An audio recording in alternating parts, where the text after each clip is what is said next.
Salut tout le monde, comment ça va? Donc nous sommes toujours en période de confinement. Je vous avais promis une vidéo un peu particulière, c'est pour aujourd'hui. Je vais vous présenter aujourd'hui comment pratiquer le mannequin de bois lorsqu'on n'a pas de mannequin de bois.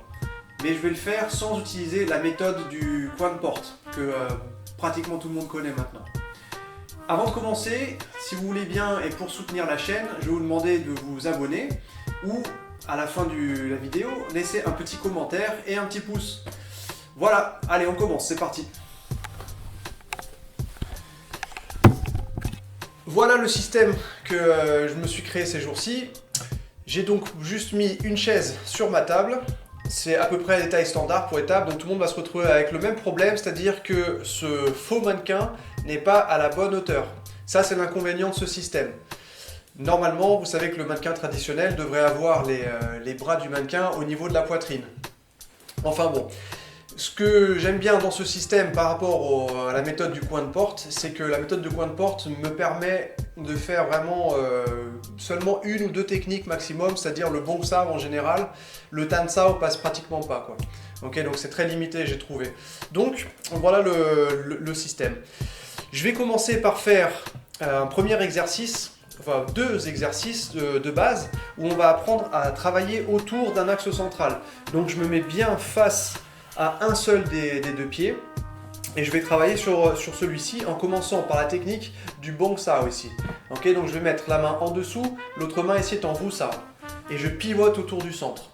Mon point de référence, comme je vous le disais, c'est le pied et mon énergie veut toujours arriver dans l'insertion du pied de chaise dans sa chaise, ouais. Donc c'est là-dedans que ça se passe. Toute mon intention, lorsque je tourne, elle est concentrée là-dedans, okay, pour ma force de retour. Donc une fois que j'ai fait le premier bong, regardez bien le changement.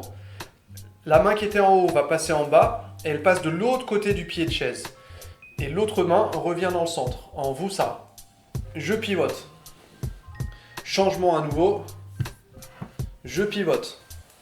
Changement. Je pivote. Ouais, changement simultané, c'est très important. Et je pivote. Ok? Ça, c'est pour la base.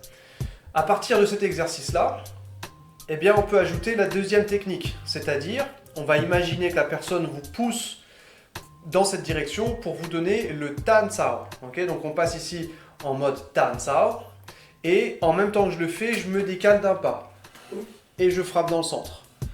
1, 2, 3. Contrairement à tout à l'heure où je passais la main de l'autre côté, et bien cette fois-ci, la main elle revient du même côté. Nous sommes ici, 1, 2, 3, je frappe. 1, 2, 3, je frappe. 1, 2, 3, je frappe. Allez, je termine. 1, 2, 3, je frappe. Ok pour cette base-là? Une fois que vous avez compris ce travail, eh bien on peut faire la même chose avec les techniques qui passent par-dessus. D'accord? Donc là, nous supposons que j'ai une garde par-dessus la garde de l'adversaire. Il essaie de me pousser, je me décale avec mon jam sao, et maintenant il revient vers moi. Donc je vais le laisser passer avec un kao sao. Ici, 1, 2, 3, je suis arrivé au bout, je frappe dans le centre. Je ferme, je reviens bien sur l'extrémité du bras. Kao sao, je passe de l'autre côté, je frappe. 1, 2, 3, je frappe. 1, 2, 3, je frappe. Évidemment, ça je peux l'enchaîner avec le petit pas latéral. Donc le pas, il intervient ici. 1, au moment où ça change. Je reçois la force, je bouge et je frappe. Je reçois la force, je commence à dévier, je bouge et je frappe.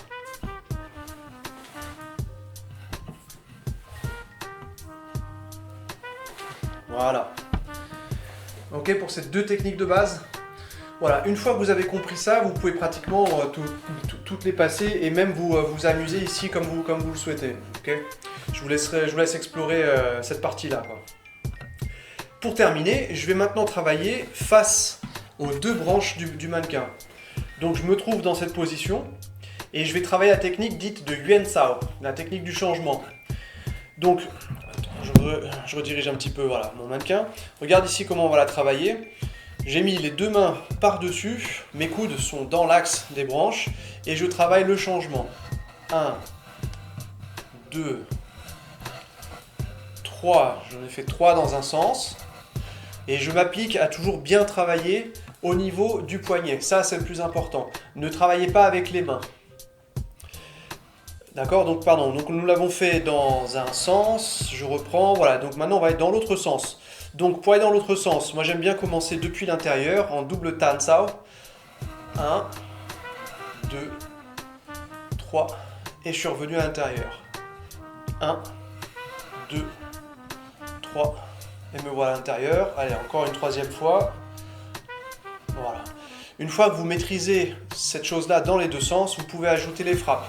Donc je suis arrivé ici, à la fin de mon cercle, j'ai libéré les mains, j'avance d'un pas, boum, j'ai frappé dans le centre. Je reviens et je reprends tout de suite contact sur mon retour. Dans l'autre sens, 1, 2, 3, je ferme bien avant d'aller frapper, donc je reprends bien mes fukusao et maintenant je peux y aller. Ouais, encore une fois, 1, 2, 3, les fukusao sont fermés, je frappe. Ouais. Bien, une fois que ça c'est compris, les petits plus de cet exercice, la première chose, c'est que j'ai ici le rebord de table.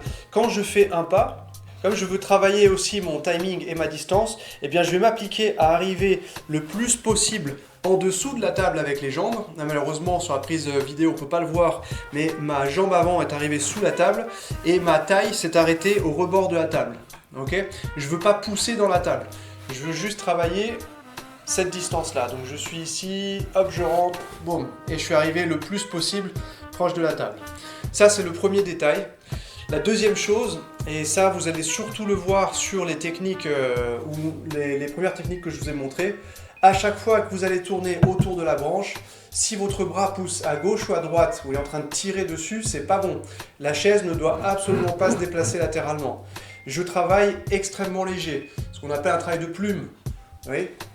La chaise, elle ne bouge pas quand je bosse ici. Ouais. La technique de bong, même chose, ça se transforme en tan, ça n'a pas bougé. C'est moi qui travaille autour. L'adversaire ne doit pas sentir ce que je fais, je dois devenir un fantôme pour lui.